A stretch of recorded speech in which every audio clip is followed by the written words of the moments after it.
You touched one today, maybe without even noticing. A stone. On the sidewalk. In your garden. Built into the walls of your home. It felt ordinary, cold, silent, forgettable. But here's something almost nobody thinks about. That stone may have watched the rise of mountains, the disappearance of oceans, the extinction of creatures larger than buildings. It may have existed before the first tree ever grew, before birds learned to fly, before the word human could ever be spoken. And somehow, after billions of years, it ended up beneath your shoe. So here's a question. If stones could remember, what would they remember? You spend your life collecting memories, birthdays, faces, conversations, photographs. Your oldest memory probably reaches back only a few decades. Your grandparents, perhaps a century. Written history, only a few thousand years. But the earth keeps a different kind of memory. One measured, not in years, but in billions. And those memories are written in stone. Look around you. Every mountain, every cliff, every pebble beside the road. They're not just objects. They're pages. Pages from a book so old. Our entire civilization occupies only its final sentence. But here's the strange part. Scientists have learned to read them. Not with imagination. Not with myths. With chemistry, physics, and time itself. Imagine opening a book where every page takes 1,000,000 years to turn.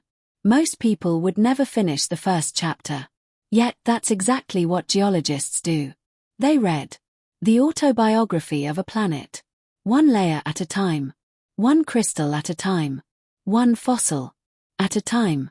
Those lines aren't decorations. They're history. Every layer marks a different world. A different climate. A different ocean. Sometimes a different continent. The stone beneath your feet is older than the landscape around it. Older than the trees growing beside it.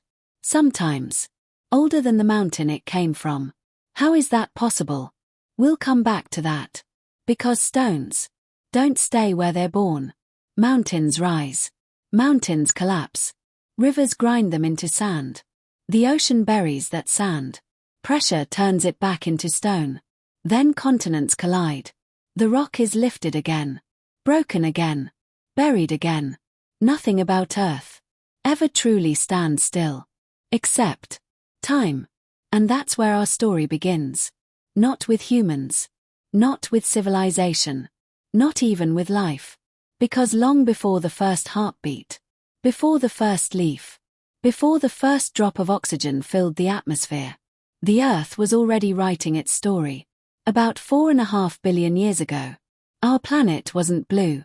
It wasn't green. It wasn't alive. It was an ocean of molten rock. Imagine standing there. You couldn't. The ground itself was liquid. The sky glowed orange. Asteroids rained from space. Entire continents hadn't formed yet. Because continents didn't exist. Everything we recognize today, mountains, forests, oceans, even the air you breathe, had yet to be born. And yet, the oldest surviving stones on Earth carry tiny clues from that unimaginable past. How? That's the mystery. Here's something fascinating. When most people hear the word rock, they imagine something that never changes. Solid, permanent, timeless. But that's completely wrong. A rock is never finished. It melts, freezes, breaks, compresses, crystallizes, transforms, over, and over, and over again. Every stone is living through a cycle, just far too slowly for human eyes to notice. If you could watch the Earth for 100 million years, mountains would flow like waves. That's difficult to imagine, because your entire life is only around 80 years. A mountain barely notices 80 years. A continent doesn't notice at all. And deep beneath your feet, stones continue recording every passing age, whether anyone is there to witness it Or not. But here's the question that changes everything. If rocks are constantly changing, how can they possibly remember anything? How can scientists look at a stone and discover vanished oceans, forgotten volcanoes, or worlds that disappeared hundreds of millions of years ago? The answer lies hidden inside something so small, you've probably never noticed it. A single crystal. And inside that crystal is the closest thing Earth has to a memory.